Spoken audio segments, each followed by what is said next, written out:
In this video, I'm breaking down the absolute worst superhero tropes that I'm tired of seeing. Every genre has its tropes, like jump scares in horror or love triangles in romance. And while people say cliches are always bad, I think that's wrong. I think some cliches are actually amazing.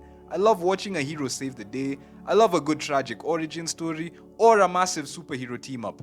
But some superhero tropes just need to go. They range from mildly annoying, like, ugh, not this again moments, to tropes that straight up piss me off.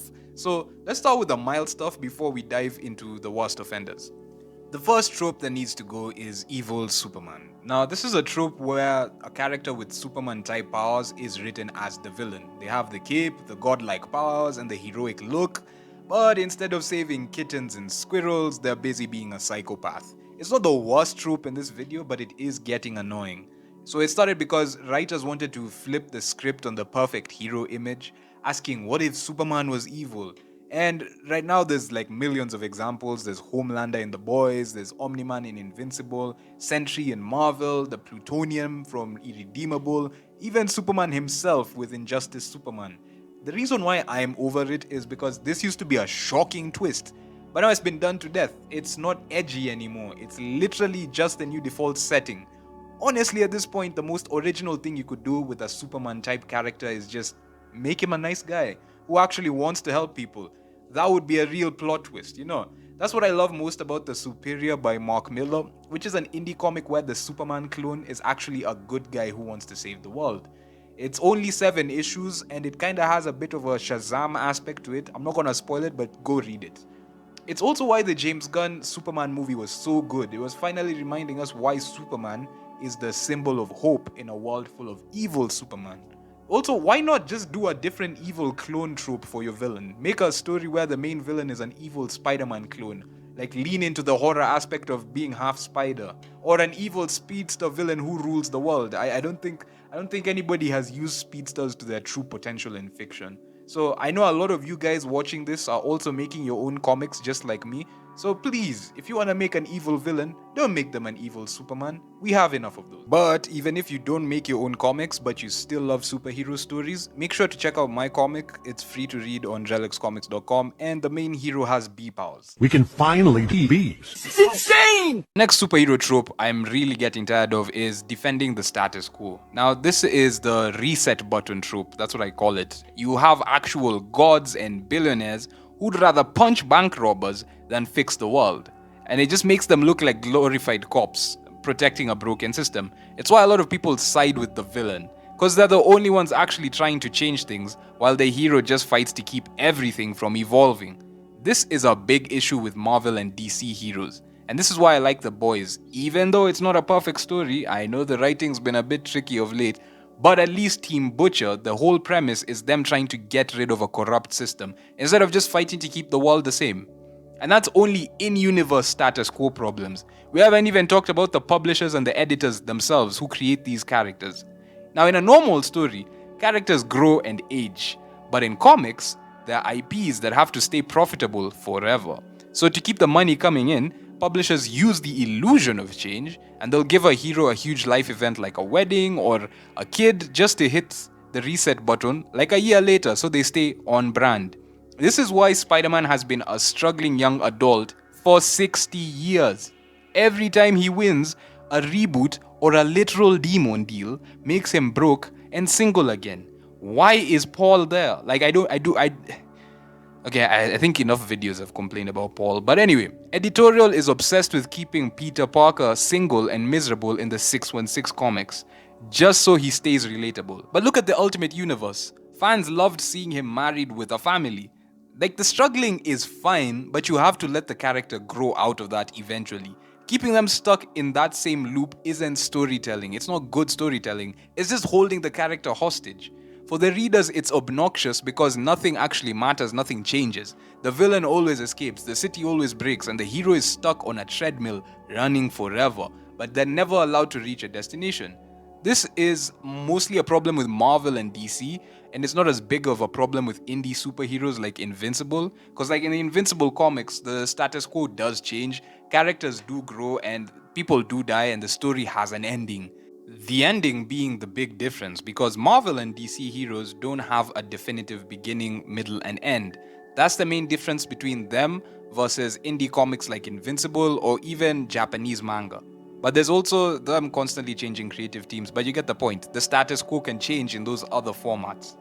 Now, the next trope that I really, really hate is fridging, aka the disposable girlfriend. So, this is when a female character is killed off solely just to give the male superhero a reason or motivation. So, she isn't like a person, she's just a plot device with a heartbeat. Now, it's named after a Green Lantern comic from 1994, issue 54, where the hero literally comes home to find his girlfriend killed and stuffed in a fridge. Yeah, that's some true crime level stuff right there.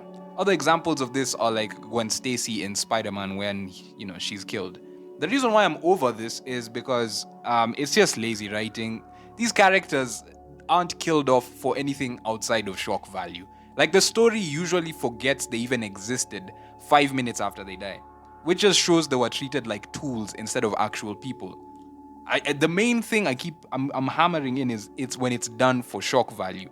I don't think there's anything wrong with killing characters for motivation, but at least let them matter to the plot long term. A good example of this is Uncle Ben. Uncle Ben is killed for motivation, but he matters to the plot long term. He's instrumental, his death is instrumental in Peter's decision to become a superhero. That makes sense. His death matters and it changes the plot and literally makes him become Spider-Man. That changes his whole life. But like, if you look at like Green Lantern, yeah? Alex in Green Lantern really didn't have to die. The story could have stayed exactly the same. Like, he was affected by it for a bit. He was kind of sad. But overall, her death didn't make Kyle become a superhero because he was already a superhero when she was alive.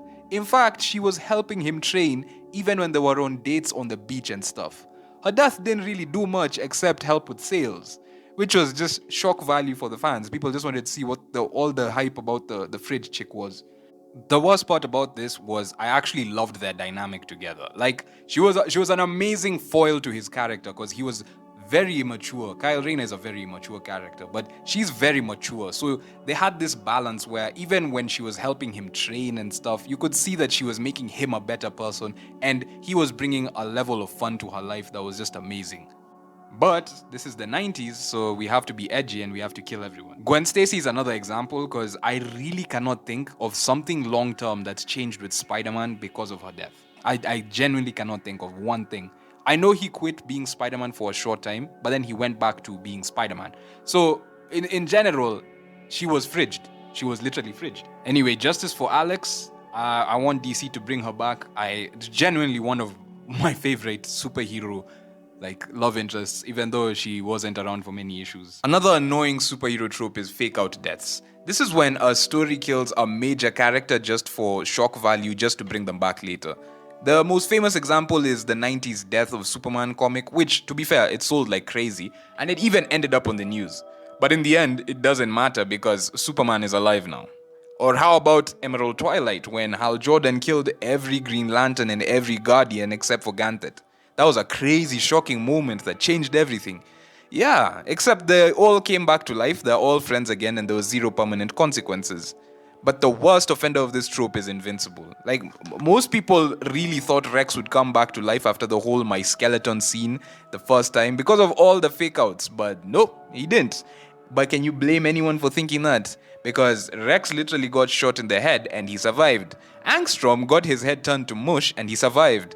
Donald blew himself up and it was a really sad scene, but turns out he was a secret robot and he survived. So the shock value eventually wears off.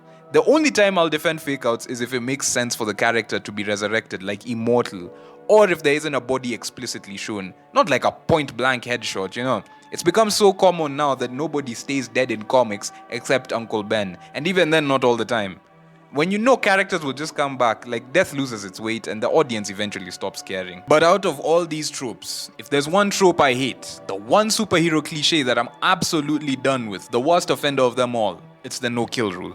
The no-kill rule is a trope that needs to die. This is when a hero refuses to finish off a psychopath, even if that villain has a track record of escaping and killing thousands of people. Now, it comes from that old school idea that the hero has to be better than the criminal. If you kill a killer, the number of killers in the world stays the same. That kind of logic. And the king of this is Batman refusing to end the Joker. Okay? This is even brought up with Under the Red Hood when Jason Todd comes back and he's like, why haven't you killed this guy yet? You know, he's still killing people. Or Kyle Rayner letting Major Force walk away. Kyle Rayner, Green Lantern, the guy who stuffed his girlfriend in the fridge. Yeah, he forgave him. What? You'll never guess what Major Force did once he was let free. Once he was able to escape. Do you know what he did? He stuffed someone else in a fridge. Now, the reason why I really hate this trope is because it just feels so irresponsible on the hero's end. When the villain is a literal genocidal monster, letting them live is basically the hero signing the death warrant of their next victim. So super annoying when a hero has no problem breaking the ribs of 20 nameless henchmen, but you suddenly develop a conscience when you get to the final boss. Also, the idea that killing is wrong because it's acting above the law and that makes you a criminal is laughable because you're a vigilante. You're already breaking the law, bro. Like, I don't need another superhero contemplating not killing a genocidal murderer again. It's been overdone. We can leave this one behind. Thank you very much.